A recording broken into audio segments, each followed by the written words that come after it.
A night after losing to the Suns on a buzzer beater, the Celtics gave up 41 fourth-quarter points in a 116-102 loss to the Clippers, something Isaiah Thomas was not happy about. Quote, "We should have won this game. We should have won Sunday night in Phoenix. We can't be experimenting in Game 63. It's just the way we lost tonight. That was unacceptable.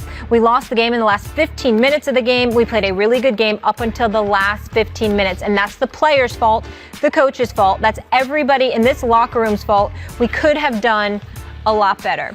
Stephen A., Isaiah Thomas calling everybody out. What do you make of his comments? Or do you have a problem with them? Well, I don't have a problem with it, number one. I don't view it as him going at the Brad Stevens, but I do view him as him putting Brad Stevens and everybody on notice.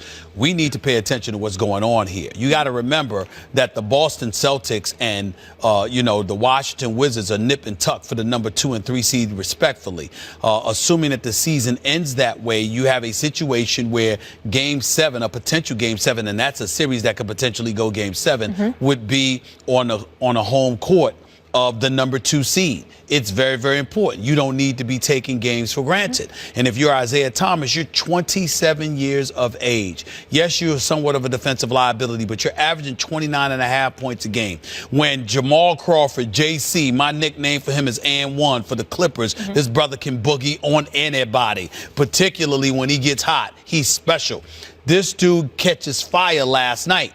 You got to a situation where you just knew you wasn't going to stop them. They go on a 21-7 run against Boston with Isaiah Thomas on the bench. You're 27 years of age. You got to have him out on that court, particularly when he wants to be out there. You got to put him on Austin Rivers if you have to, but do something. I mean, you got to do. You can't just have him on the bench. He's averaging 29.5 points a game. If nothing else, he can help stop the bleeding by what he does on the offensive end of the floor. And so in that regard, I think what we peel from this is that the playoffs are approaching. They hear the Washington Wizards nipping and tucking at their heels, and they recognize this is something that we got to take seriously, and we can't take games for granted. And even though we like Brad Stevens because he's Mr. Butler, he's very, very intelligent, and he's a bright young coach, I'm a fan of his. At the same time, you can't have a league MVP candidate averaging 34 minutes a game for you, by the way, at age 27, averaging 29.5 points a game, sitting on the bench at that time. Just can't do it. Look, I love me some Isaiah Thomas. He probably shouldn't have said this publicly about the coach. I do think he's going at the coach. He's upset because he wasn't on the floor during the run, right, and where the Clippers come back. They had a 13-point lead. The Celtics did. And I understand his frustration. What was interesting to me is he said, for the most part, I let him coach. I let him coach. In other words, the reason Isaiah Thomas that's a key phrase right there. At 5'9" is a star in MVP conversation is his self-view. He views himself as a star. He always has. He's always been underrated until this year. I loved him when he was in Sacramento. I wish the Lakers, I was doing radio at the time in LA. I begged the Lakers to sign him on the air every day. You have to be amazed at what he's doing, but I'm not surprised that he's an excellent player. But really what's happening here, that's the takeaway. He sees himself as a star. Yep. He's kind of showing you he's alpha. He lets the coach do things. That's actually good news for the Celtics. What's really happening here, though, the big picture, Horford goes down with an injury. Yep. And they blow 2 late leads because they can't match up defensively. And the reason Isaiah's not on, though I agree with you, Stephen A., I'd keep him on the floor. But the reason he's not is because they need defensive help. So they put better defensive players on the floor and bigger players at his position on the floor, which is you can defend that call. I don't agree with it, but you can defend it. And if you're Isaiah Thomas, obviously you're going to be upset. So the big picture for Celtics fans, you got a star. Yeah. He's an alpha. It's good news.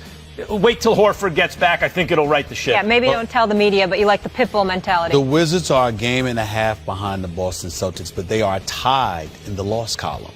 It's just that Boston has played 3 more games.